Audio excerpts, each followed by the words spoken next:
And good evening. It's Wednesday night. It's the 27th of February, as ever was. And tonight's VT talk is going to be somewhat different.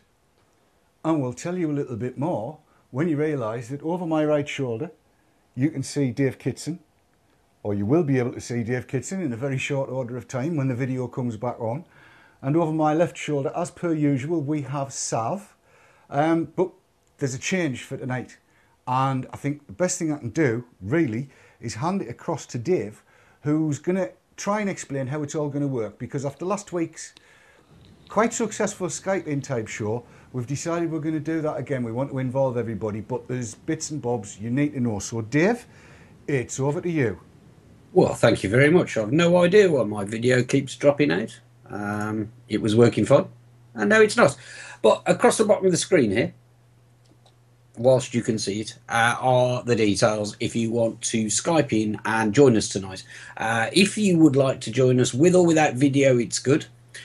You need to send a Skype instant message to call VTTV. Basically, I will pick that up and add you to our contacts list. And then what I can do is I can call you back at the appropriate times in the show. And yeah, I just noticed my video dropped out again there.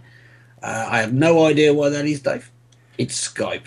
It's. I think it's going to be one of those nights tonight, Dave. I think it may be worth reinitiating this call when I've finished. Right, we'll do that. Yeah. Okay. So yeah, if just send an IM, an instant message to call VTTV, I'll add you to the contacts, and then at the when Dave gives me the nod, I shall dial you in. That's how it's going to work. That's pretty much how it's all going to happen. We want your input because, well, the brown sticky stuff has now hit the fan big style. And we've got all sorts of information, all kinds of proposals, all kinds of things that we need to talk about. And we need input from everybody that uses e-cigs, not just us. We all need the input all over everywhere. But in order to do that, we probably need to start the show proper, which will give us time to reinitialise. Actually, it's looking really good now, Dave. It is actually looking pretty good now. I've got no idea. I've no idea. We'll start the show. Here are the titles.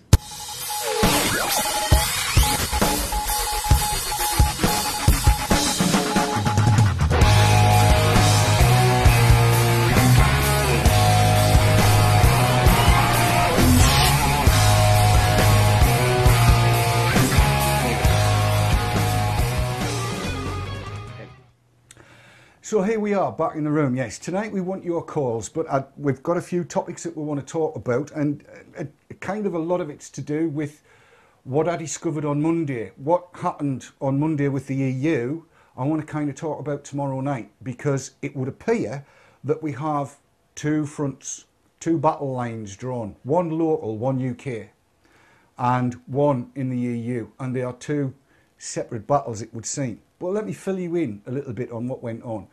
This whole conference that I was at was all about harm reduction and how policies need to be changed and how they can be changed going forward to bring harm reduction to the fore in all sorts of different areas. And I've got to say, it was like being in a room full of vapours. It absolutely was. It was lush. Everybody was very supportive, and I've got to say, I was well chuffed when I walked in to see both Catherine Devlin and Tom Pruen from Asita were there. It was like, oh good, somebody I know that uses e-cigs, which was really, really good. I had a lot of time to talk to the folks from Ash, who stood on stage on their hind legs and said that they are passionate about e-cigs, which was lovely to hear. But a few things came out of it that gave me some pause for thought, and in conversations I've had with various tobacco control insiders and, shall we say, legislative insiders that I can't name for obvious reasons, there are some bits and bobs that we need to talk about. One of the first things is that the goalposts have been shifted again. You may know that for a while we've been talking about quit, the definition of quit, and how for many, many years it was all to do with nicotine abstinence. Well, apparently they've shifted the goalposts, because we have been told that now, if you are using NRT at the 4-week point when you are on a quit attempt, and you are not lighting a cigarette up, then you are counted as having quit, even though you are using nicotine. Now, you can make of that what you will, but it sounds to me as though there's been some input somewhere to say that, you know, nicotine isn't the arbiter anymore of a quit attempt. If you're still using nicotine, as long as you're not lighting fags up, you've quit. So that's kind of moved all of the goalposts on that. The biggest thing, though, that came out of the whole thing is, and this came from all sides, regulation is inevitable. The MHRA will go ahead no matter what. There will be regulation. Whether they've got their impact assessment ready and put in a fortnight or 3 weeks before they go or not, they will go ahead with their announcements. But they are still open to negotiation, persuasion and talk. They are still open to that. And I had quite a long conversation with an insider, and we talked about a couple of key points that they thought could well be pivotal to the issue. And it's all to do with licensing. It's not about medicines marketing authorization. It's about light touch regulation. And the idea was that the MHRA might well accept a system of licensing. And that's what I want to talk about tonight. And when I say licensing, you would have 2 or 3 levels to it, or 2 or 3 areas to it. One would be licensed juice manufacturers or blenders, if you like. So they would be licensed to produce juice. And while we were talking, we came up, I was asked the question, do you think that e-cig users would object to there being prohibited substances, stuff that was prohibited from being in the juice? And I said, well, if you're talking about diacetyl or acrolein or pyrazine or any of those, I can't see anybody objecting to those being prohibited substances in juices. It actually kind of makes sense. In terms of the preparation area, we were talking in terms of food hygiene standards, so that everything that Trading Standards already knows about in order to go and if you like, apply the regulations to food, they can apply those exact same regulations to juice producing, and then everything being produced into chip packages and stuff like that. So we need to talk as a community about that sort of thing. And the second thing was licensed vendors, like the tobacconists of old. Now, again, I didn't realise this, but you don't need a licence to sell tobacco anymore. That's news to me.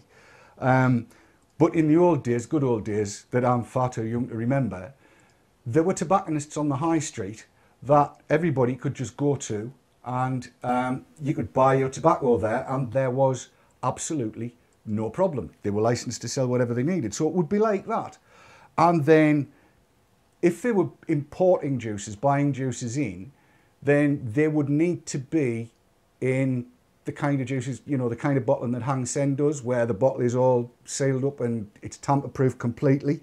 Otherwise, they would need a license to be a juice manufacturer or blender, if you wanted to call it that. So you couldn't get a decanted juice. In other words, you would know that what came out was kind of in that packaging. And a licensed vendor can be online. There's no reason why there couldn't be a license for an online vendor.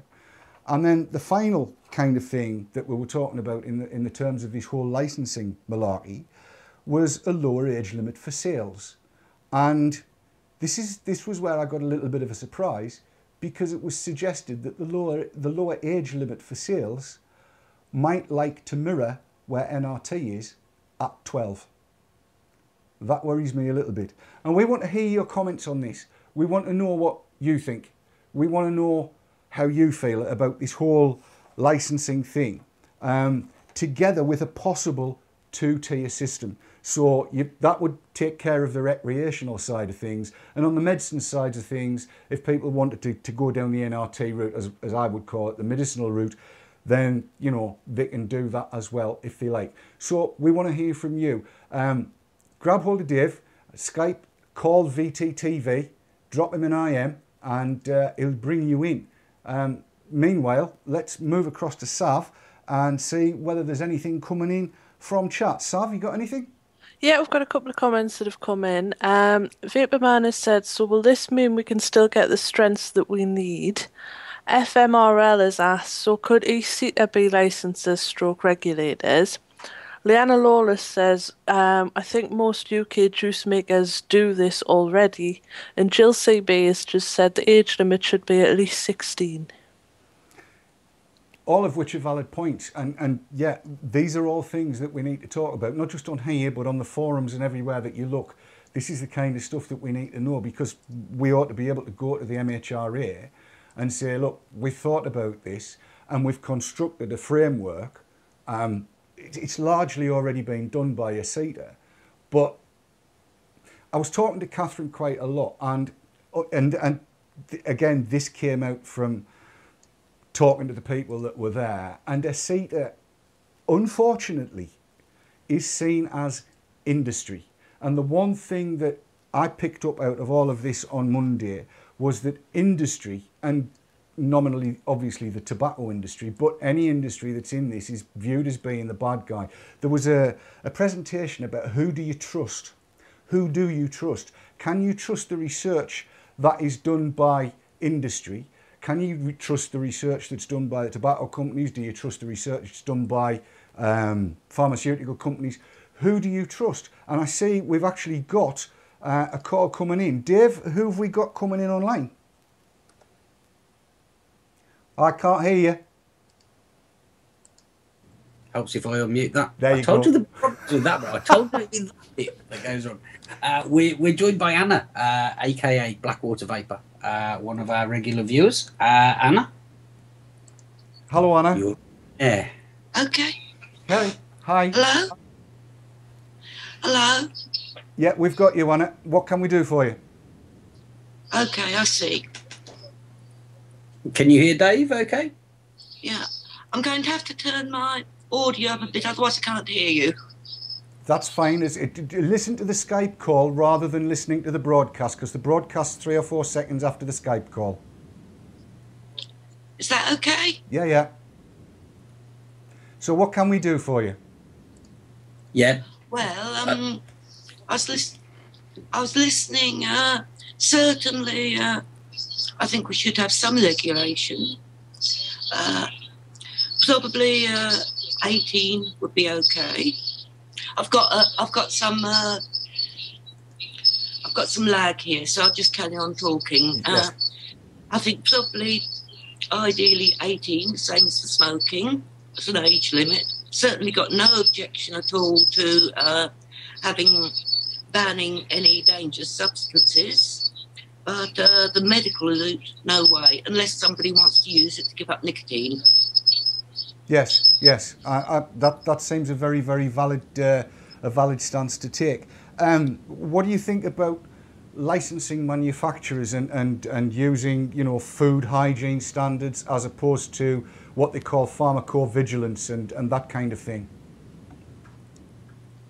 Well, I think that probably the reputable juice manufacturers in this country already do have that. Yeah, they do, but at the moment there's no, what's the word I'm looking for? There's no legal reason why they have it. At the moment, if you wanted to do so, you could dive off to the bathroom and mix in the bathroom, and God only knows what would get in there. It's kind of, we know some already do, but there's also some that don't. So it might actually put out of action some folks that you would like to see around. It might put them out unless it could conform. How would that make you feel? It's kind of, we know some already do, but there's also some that don't. So it might actually put out of action some folks that you would like to see around. It might put them out unless it could conform. How would that make you feel? Well, if I'm looking at, say, food. Also some that don't. So it might. Okay. Dave? Yeah, I think we'll have to kill that one. We're getting a bit of feedback, I think. If we can, please, yes. Can I just make the point, and thanks, Anna, for coming in. I really do appreciate it. When you do Skype in, you need to turn the volume off on the playback on the video that you're watching on the telly, if you want, on your computer, and listen to the Skype call. You'll still be able to hear the program as it's going out, but as you can hear, there's about 10 seconds delay between what I say here and when it actually gets up onto the play out on the site. So you need to listen to the Skype call rather than the actual show going out. That would make it an awful lot easier. Headphones are good as well. We're right on the edge with this. We've never done this kind of stuff before.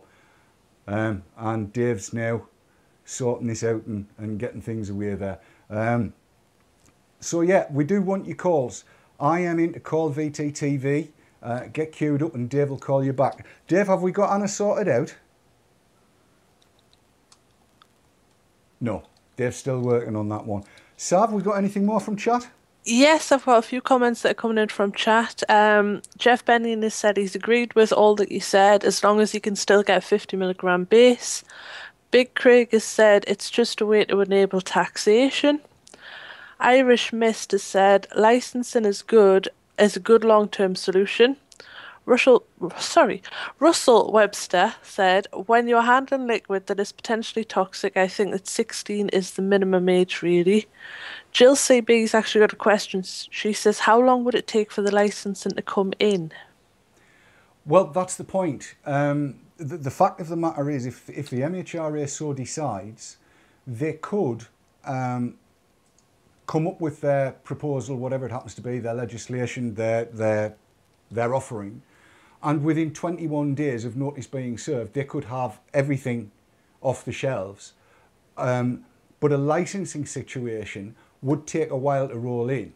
And they've kind of said, you know, again, it's very, very difficult because I'm extrapolating a lot of kind of hints and kinks that were thrown in my direction, but they would not be looking to take these things off the market. There is not a political will to remove everything off the market immediately and leave users like you and me and Leanna Lawless and everybody else in limbo with nothing that we can do.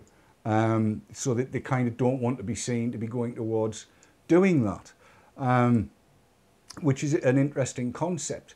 The age thing did take me by surprise, and I'm wondering whether people have got more comments on that, because we've just heard Lee say, you know, that she would prefer 18, the same age as smoking, and yet when you look at NRT, that's now being delivered to 12-year-olds, teenagers. And certainly from my own point of view, being of quite a kind of libertarian stance, if you like, I would much rather that, you know, my 13, 14, 15-year-old son, daughter, grandson, granddaughter, whatever, had the ability to get e-cigs rather than light up the demon weed, if you like. And I'm not particularly anti-tobacco, I have to say. And I'd be interested in people's comments on that and what their reasons are behind it, because all of this will inform how we as a community interact with the likes of the MHRA. And while everybody's thinking about that and Dave's getting some calls in, we'll dive off and take a quick set of adverts, and we'll look forward to talking to the next caller in here on VT Talk. We'll be back in a couple of minutes.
iVapour and iVapour Elixir, based in Yorkshire, for your e-cig needs. That's iVapour.co.uk and iVapour-elixir.co.uk. iVapour and iVapour-elixir.co.uk, proud sponsors of VapourTrails.tv.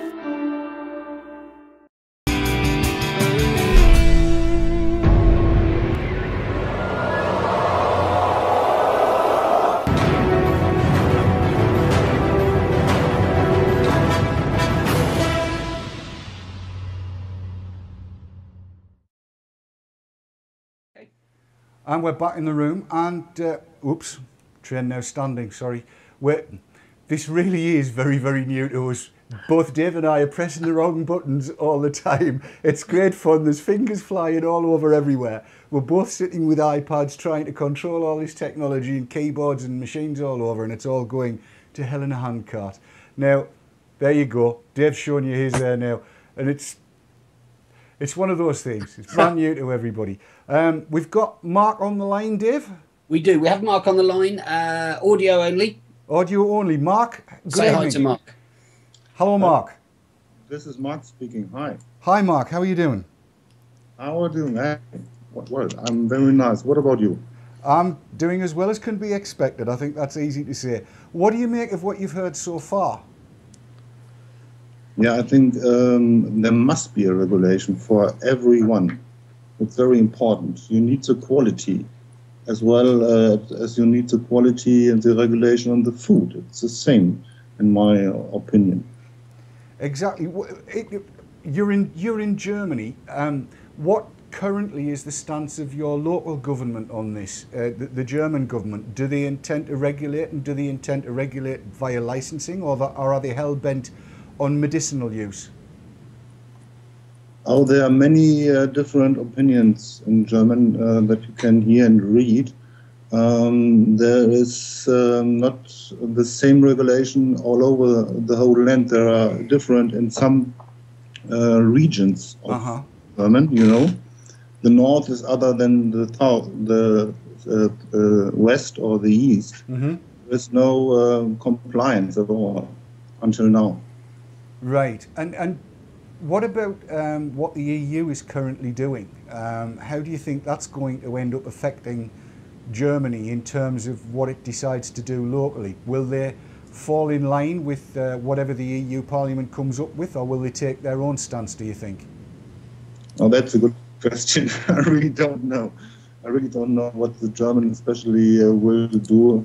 I have no idea. But I hope that the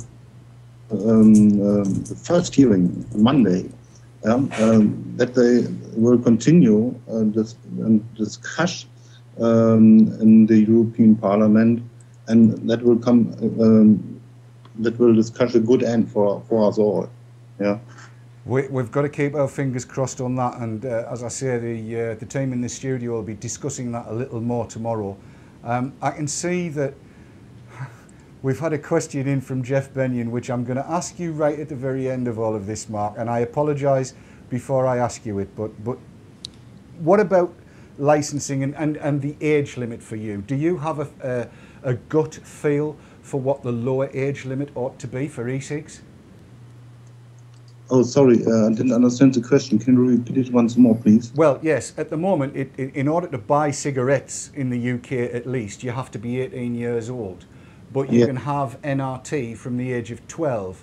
What's your feeling? What do you think the age ought to be for e-cigs?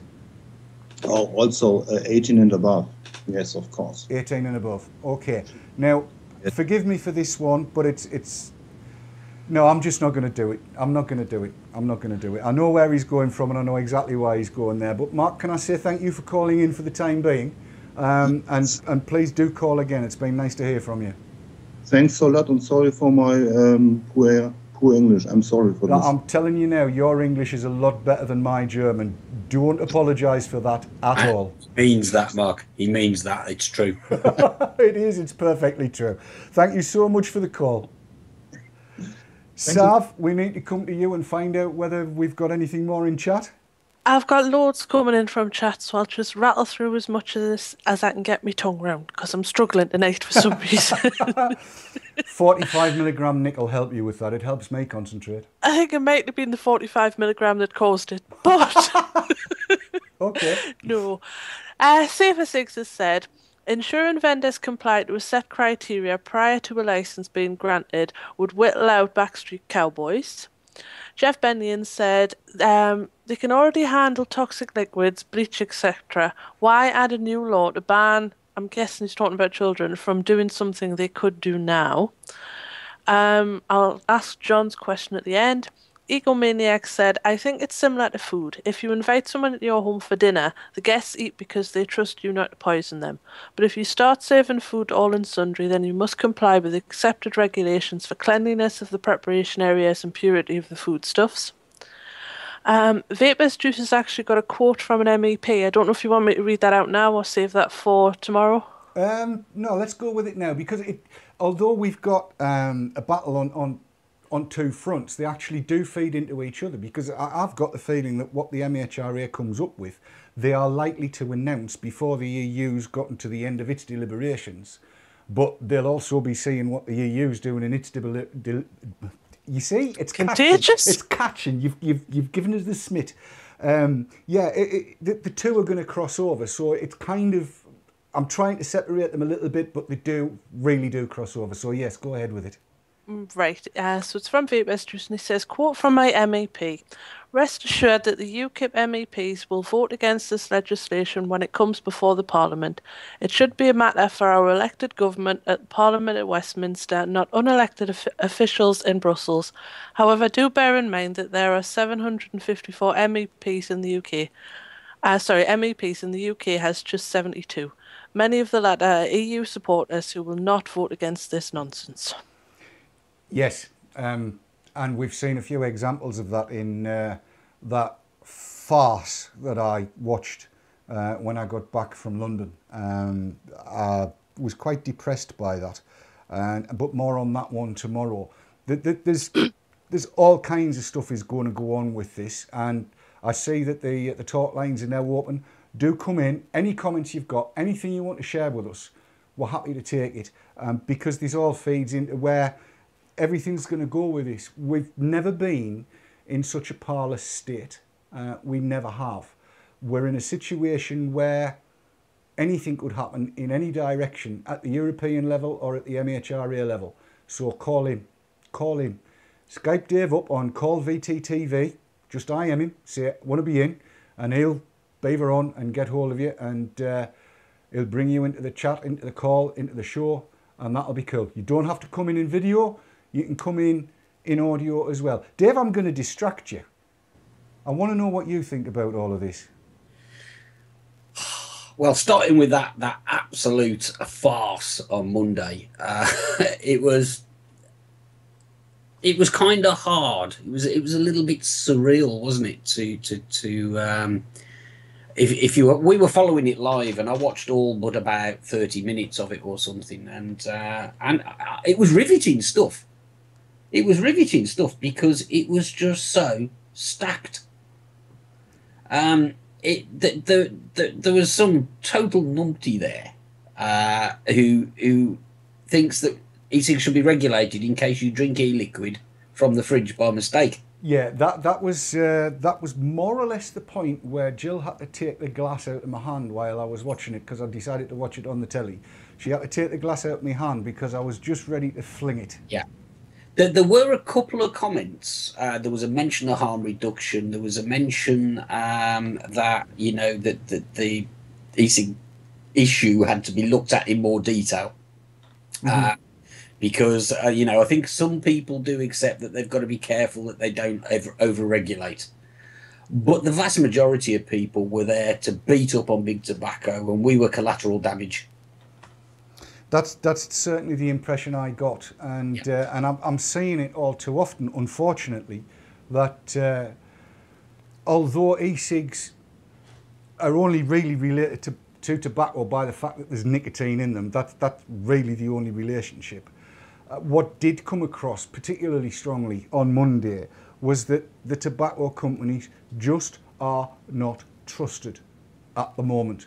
In fact, it's even being seen as a bit underhanded that they're getting into e-cigs, which it's a survival strategy. But by the same token, I think it has to be welcomed as well. The fact that they're going to go into the delivery of clean nicotine has got to be a good thing. And again, would welcome your comments on that.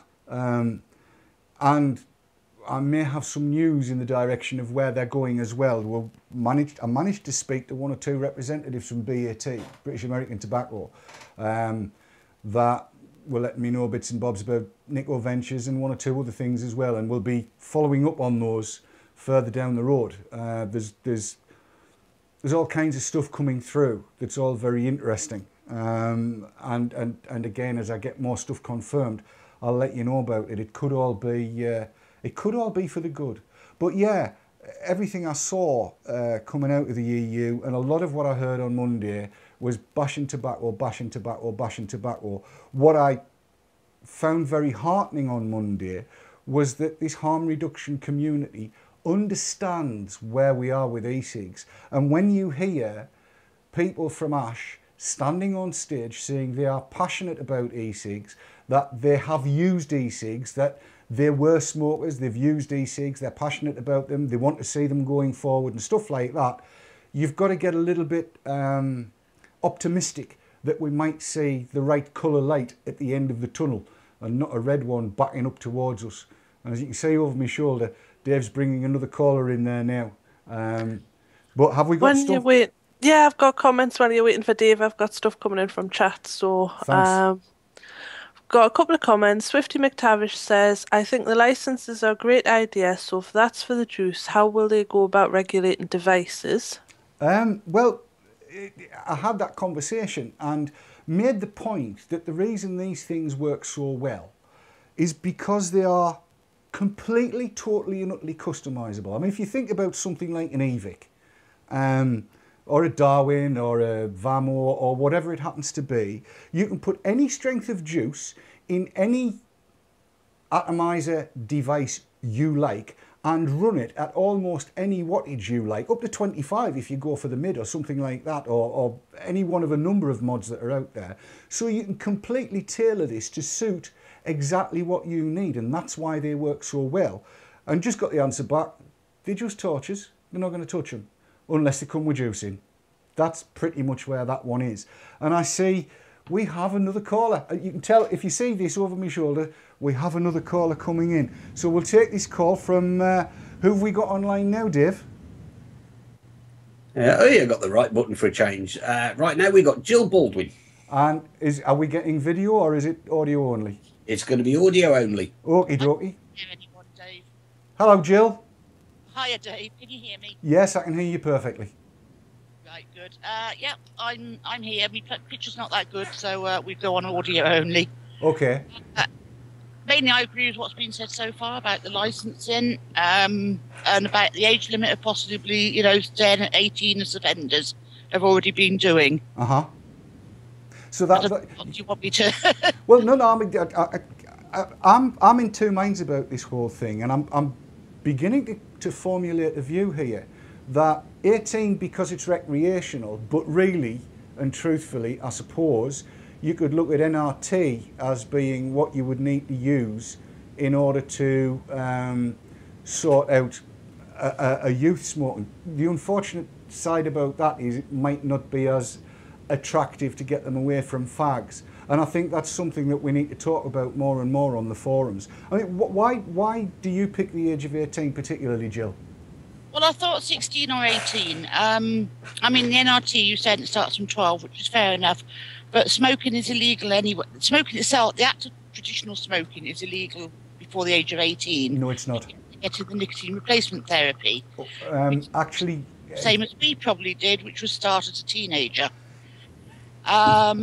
I think, again, I'm not 100% certain on this, but I am 99% certain that you can smoke at any age. You just can't buy them until you're 18. Ah, right. Well, fair enough. But, I mean, we all bought them anyway at whatever age we could get hold of them. I was 8. I'm sure everybody on this forum did. Yeah, absolutely. Yeah. So Sorry, carry on. I didn't mean to interrupt. No, I'm trying to get my train of thought together really on it. So the thing is, if they start off as young as 12, if they're allowed legally to start off as young as 12, will they therefore still want to try the experience of smoking as well? Because it won't stop them. I think an age limit would... Do we want to encourage them all to start on vaping at 12, really? That's the thing. Or do we want to say at 16 or 18, and then some of them will do it earlier anyway, the same as smoking? And hopefully we can try and keep them off the cigarettes. But they'll still want to experiment on them. I think, from my perspective, and I'm just trying to get rid of that horrible block that's over the top of Sav's face at the minute. I wondered if you'd noticed it. I've noticed it. I just can't reach it from here.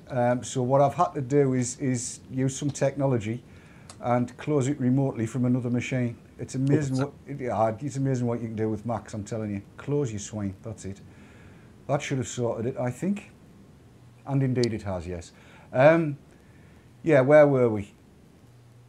Said about the age of smoking, you said you weren't sure. Yeah, the thing about it is, I don't know whether you feel the same, but I actually prefer e-cigs to fags for as well. all kinds of reasons. Anybody.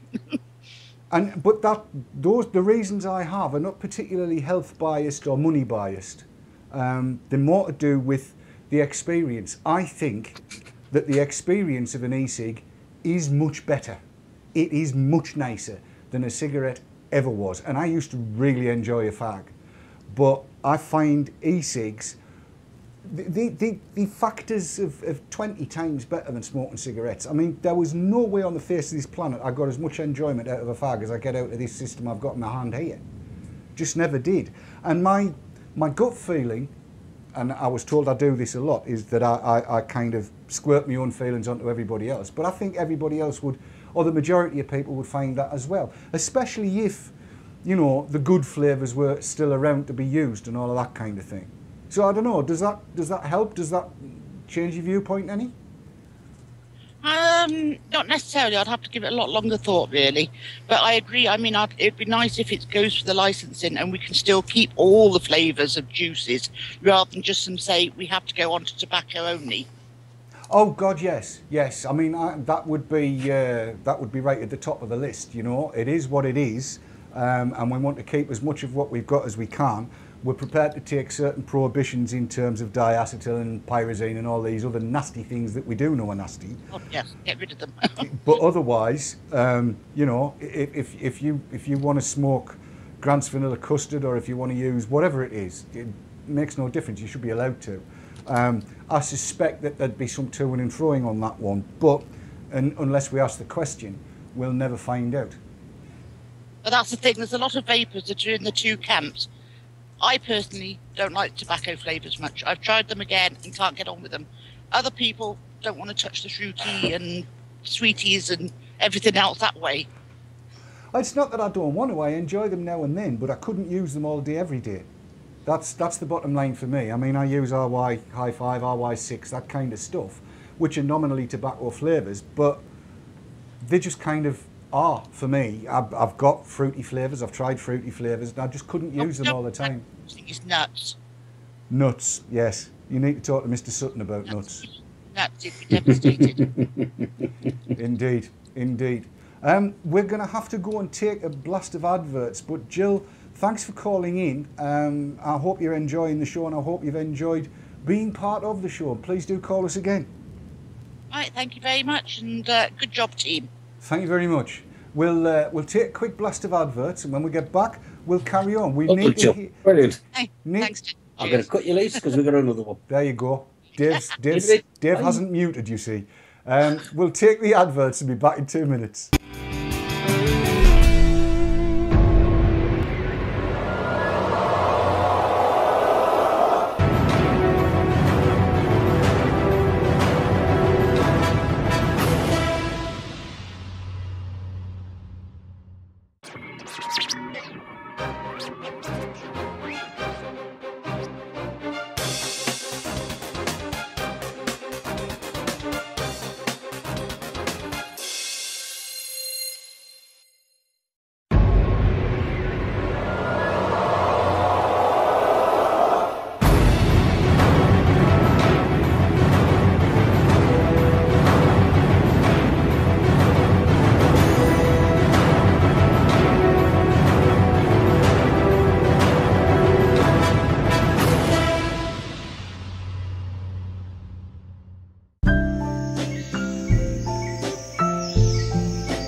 And we're back in the room, properly back in the room. And we've got another caller coming in. This is Sarah, aka Ratfinks. Dave, can you bring Sarah to us, please? I can. It's audio only. Okie doke. Sarah, can you hear me? I can indeed. Hello, good evening, and welcome to Vapor Trails TV. I've been wanting to hear this voice for donkey's ages because I couldn't tie Ratfinks to a picture or to a voice, so it's lovely to hear you. What have you got to share with us? I agree with most of what's been said this evening. Uh-huh. Unlike the other callers, I think the age limit should be 12. Okay. And why would you think that? Sorry? Why do you think the age limit should be 12? Because if I had kids, I'd rather they had usable help available to them if they started smoking, rather than only being entitled to nick replacement, which we all know doesn't work. Well, yes, and in actual fact, you've reminded me of a quote that I meant to give out earlier on. And this is a direct quote from an inside source. I can't name them, but NRT was designed to be poor. It was designed not to be good. It is designed not to keep the smoker happy. Still there, Sarah? I am. So, yes, with that in mind, I understand where you're at. But do carry on. I totally agree with NRT being designed to be poor because it's all part of that money cycle. From cigarettes to NRT to cigarettes, and the government get their money either way. Well, from what I was told, because that was exactly what I spoke to the person I was speaking to, and they said, no, the idea behind it was, they said, that if you made NRT as useful as a cigarette was, in other words, if it gave you the same hit and everything else, then you'd never get off NRT. And that kind of does make you wonder whether the money cycle is actually what they're after, so that Big Pharma and Big Tobacco each get a slice of the pie. But yes, I agree with you 100% on that one. What do you think about the licensing, Sarah? I think the licensing sounds a good idea. It ensures quality products for what we need. Mm-hmm. They don't lower the milligrams too low. Well, I did mention when I was talking to this insider that we would expect a level of 75 milligrams to be maintained, and I didn't get any objections back, so there is hope in that direction. That's all good. In that case, I think it sounds perfect. Well, that's good to hear, and I'm really hoping to see a lot of discussion about all of this on the forums and what have you, so that we've got something to present to the MHRA and to all the tobacco control people that are out there, because again, I know they're aware of what's going on. I know they hear this, so everything we say gets to them, and that's a good one. That's definitely a good one.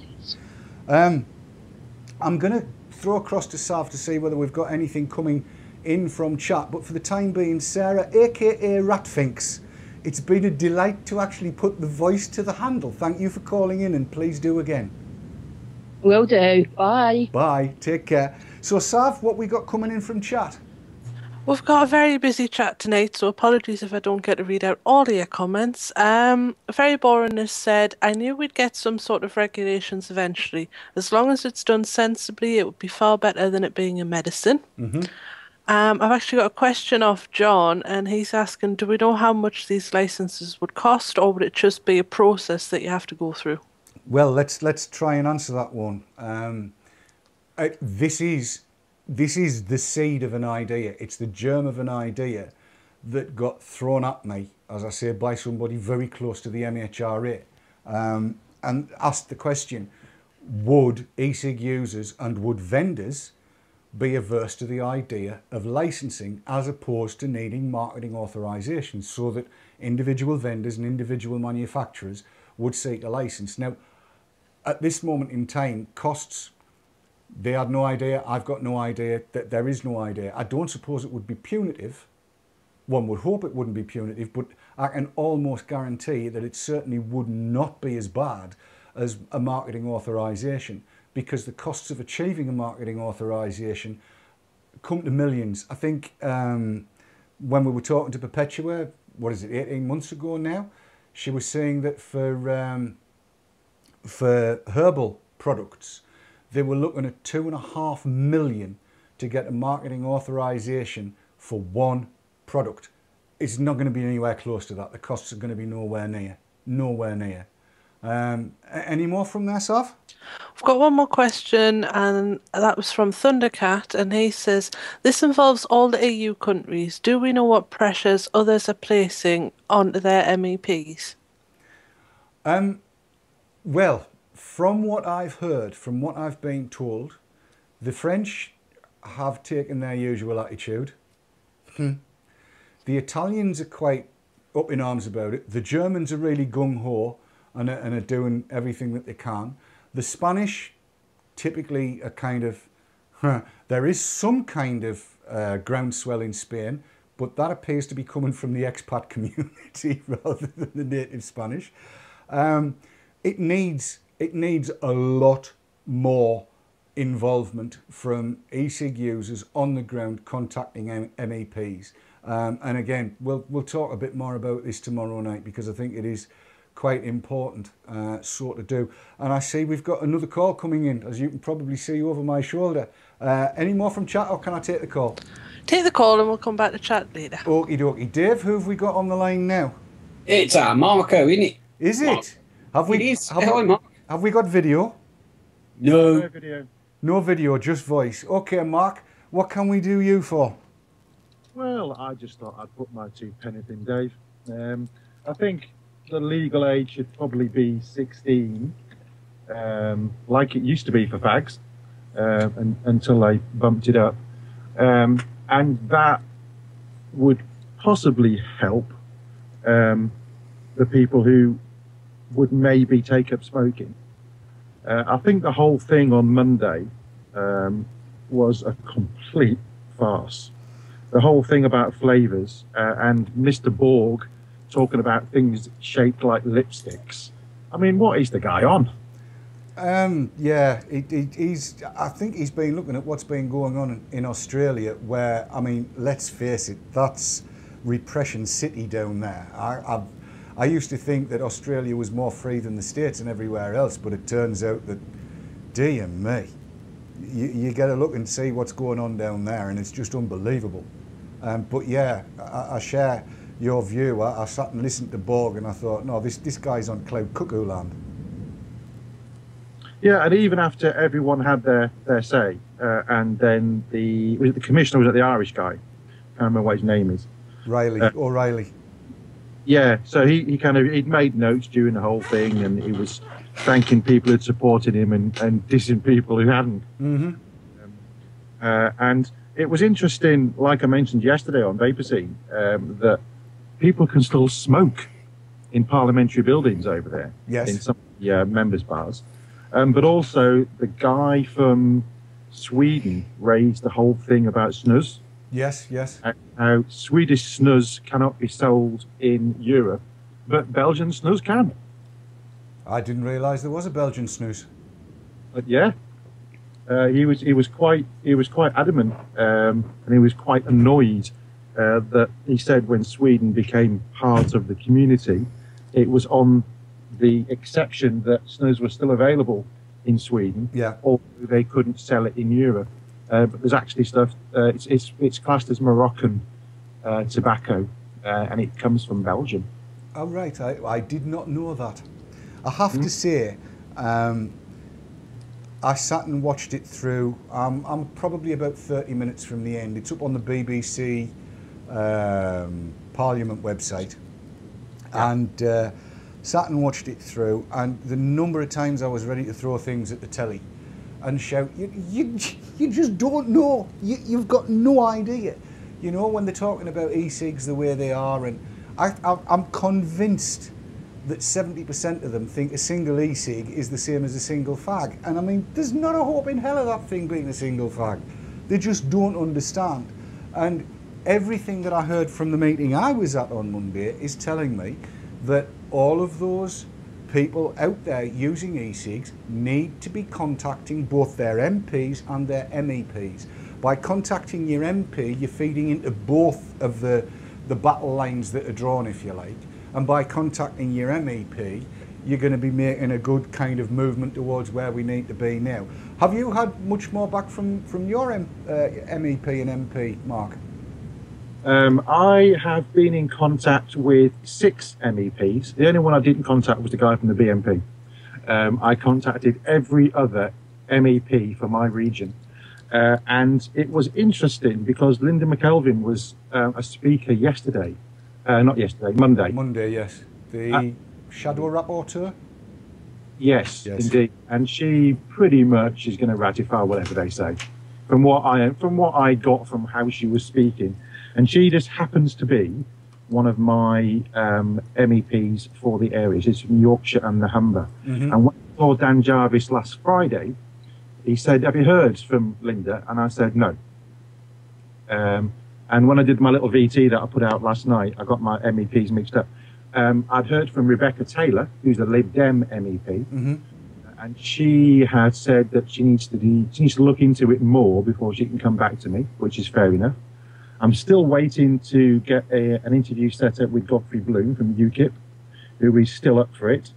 And Dan Jarvis, who's the Labour MP from my constituency, he committed to speaking to Linda McKelvin. Well, that's not going to do any good, but there you go. But he said he would also raise it with the Secretary of State for Health, who is Jeremy Hunt. Indeed. And he was unaware of the whole European Tobacco Directive and the revision.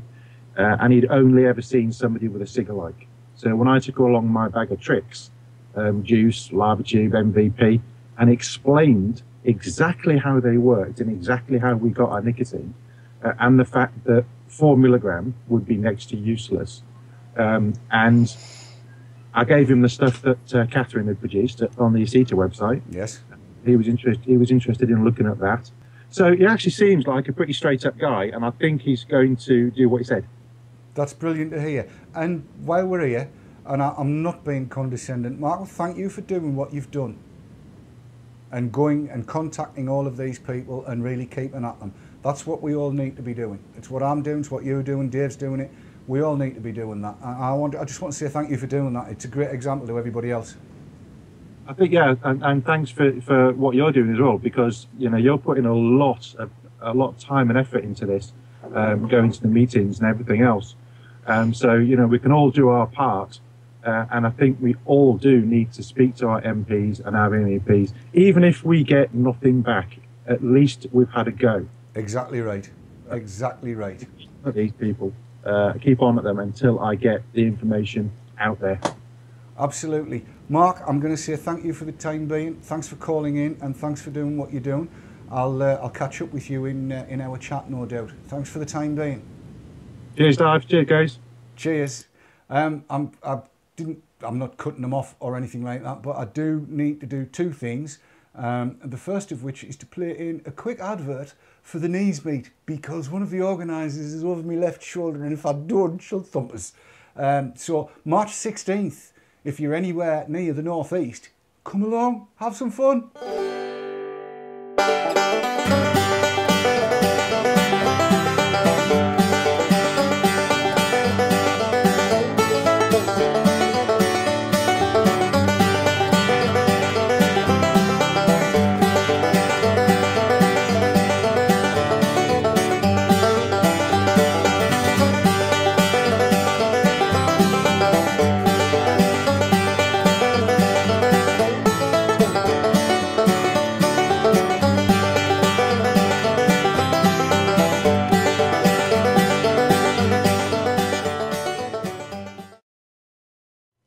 And there you go, the knees meet. Come up, learn how to speak Geordie. Come from all parts of the country, it'll be brilliant.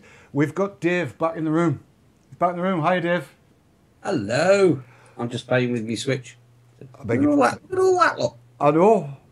I daren't even try and put a camera on all the stuff I've got here. I can't. I'm seeing everybody 93 times. This has been something of an experiment tonight, and with not a fat lot of rehearsal. We've spent, what, 3-4 hours putting this together?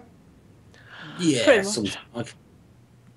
But in bits and bobs. Yeah, but it does appear to work, and I think it'll only get better as we get more practiced at it. What do you make of what you've heard tonight, Dave? Okay, well, I'll start by qualifying myself and saying I missed large portions of it because I had you muted so I could talk to the callers. Okay. Couple of things I did pick up on were the age limit we should maybe be seeking to bring in 12 or 16 or 18 or whatever it is.